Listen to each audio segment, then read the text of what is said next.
আসসালামু আলাইকুম রহমতুল্লাহ। আশা করি সকলে ভালো আছেন। আজকে আমরা ইংলিশ ফুল কোর্সের 13তম ক্লাস নিয়ে এসেছি। 13তম ক্লাসে আমরা আলোচনা করব কনজুগেশন নিয়ে। কনজুগেশন হচ্ছে ভার্বেরও একটা টপিক। কনজুগেশন থেকে কিভাবে প্রশ্ন আসে? কনজুগেশন থেকে প্রশ্ন আসে একটা ওয়ার্ড দিয়ে বলা হয় এটার হচ্ছে পাস্ট ফর্ম কি বা পাস্ট পার্টিসিপল ফর্ম কি। আমরা জানি ভার্ব দুই ধরনের, একটা হচ্ছে স্ট্রং ভার্ব আর একটা উইক ভার্ব। স্ট্রং ভার্ব কোনগুলো? স্ট্রং ভার্ব ওইগুলোই যেগুলো শেষে যেগুলো শব্দের শেষে দুই একটি শব্দ চেঞ্জ করে ভার্বের পাস্ট ফর্ম বা পাস্ট পার্টিসিপল ফর্ম করা হয়। আর উইক ভার্ব হচ্ছে যেগুলো শেষে ডি বা ইডি যোগ করে সেগুলোকে পাস্ট ফর্ম এবং পাস্ট পার্টিসিপল ফর্ম করা হয়। যেগুলো শেষে ডি বা ইডি যোগ করে পাস্ট ফর্ম বা পাস্ট পার্টিসিপল ফর্ম করা হয় এগুলো অনেক সহজ, তাই এগুলো পরীক্ষায় কম প্রশ্ন আসে। আর উইক ভার্ব থেকে সবচেয়ে বেশি কোশ্চেন আসে। আর কনজুগেশন থেকে যে প্রশ্নগুলো আসে এগুলো হচ্ছে ভোকাবুলারি টাইপের, অর্থাৎ মুখস্থ টাইপের। এগুলো বোঝানোর কিছু নাই, কিন্তু সবচেয়ে যে গুরুত্বপূর্ণ কনজুগেশনগুলো যেগুলো পরীক্ষায় বারবার এসেছে সেগুলোই এখানে বোর্ডে লেখা আছে। এগুলো জাস্ট আমি একবার দেখাচ্ছি আপনাদের যাতে সুবিধার্থে, যেহেতু আমরা কমিটেড যে ইংলিশের A to Z সব কমপ্লিট করাবো ইংলিশ ফুল কোর্সে একদম ফ্রি। জাস্ট আপনারা ক্লাসটা দেখতে থাকেন। আমরা যদি দেখি অ্যারাইজ, V1 মানে বুঝেছি ভার্বের বেস ফর্ম, আর V2 মানে পাস্ট ফর্ম, V3 মানে past participle form. Arise, arose, arisen. Beat, beaten, অর্থাৎ বিট হচ্ছে ভার্বের বেস ফর্ম, বিট হচ্ছে পাস্ট ফর্ম, আর বিটেন হচ্ছে পাস্ট পার্টিসিপল ফর্ম। এই শব্দগুলো বেশি দেখতে হবে, যেগুলো হচ্ছে একই থাকে। দেখেন বিটের ভার্বের বেস ফর্মও যা, পাস্ট ফর্মও তা। এখন যদি বলা হয় বিট শব্দটা দিয়ে বলা হয় নিচে কোনটি বিটের পাস্ট ফর্ম, তাহলে কিন্তু বিটেই। এগুলোতে কনফিউশন বেশি হয়।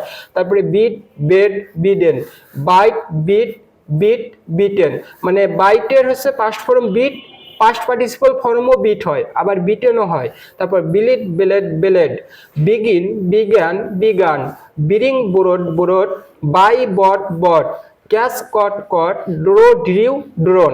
Drink, drank, drunk. Fall, fell, fallen. তারপর freeze, froze, frozen. Fly, flew, flown. Hide, hid, hidden. Know, knew, known. Rise, rose, risen. Shake, shook, shaken. Singh, স্যাং, sung. Throw, threw, thrown. এরপরে কিছু শব্দ আছে যেগুলোর পাস্ট ফর্মও কোনো পরিবর্তিত হয় না, পাস্ট পার্টিসিপলও পরিবর্তিত হয় না, এবং এগুলো সবচেয়ে বেশি আসে। কোনগুলো? সেগুলো আছে এইগুলো, যেমন বার্স্টের past form burst, past participle ফর্মও burst. Hurt, hurt, hurt. Read, read, read. Shut, shut, shut. Telecast, telecast, telecast. যদি বলা হয় হার্টের প্রেজেন্ট ফর্ম কি? হার্টের প্রেজেন্ট ফর্ম হার্ট। হার্টের পাস্ট ফর্ম কি? হার্টের পাস্ট ফর্ম হার্টি। হার্টের পাস্ট পার্টিসিপল ফর্মও হার্টি। তার মানে কোনো পরিবর্তন নাই, তাই এগুলো পরীক্ষা বেশি আসে এবং এগুলোতে কনফিউশন বেশি সৃষ্টি হয়। এগুলো প্রত্যেকটাই দেখেন শেষে দুই একটা শব্দ বা প্রথমে দুই একটা শব্দ পরিবর্তন হয়ে এগুলো পাস্ট ফর্ম এবং পাস্ট পার্টিসিপল ফর্ম গঠন করেছে। আমরা প্রথমেই বলেছিলাম যে সকল শব্দ শেষের দুই একটি শব্দ পরিবর্তন করে তাদের পাস্ট ফর্ম এবং পাস্ট পার্টিসিপল ফর্ম গঠন করে সেগুলো কি? সেগুলো হচ্ছে স্ট্রং ভার্ব। তার মানে এই সবগুলোই কি? এই সবগুলোই হচ্ছে স্ট্রং ভার্ব।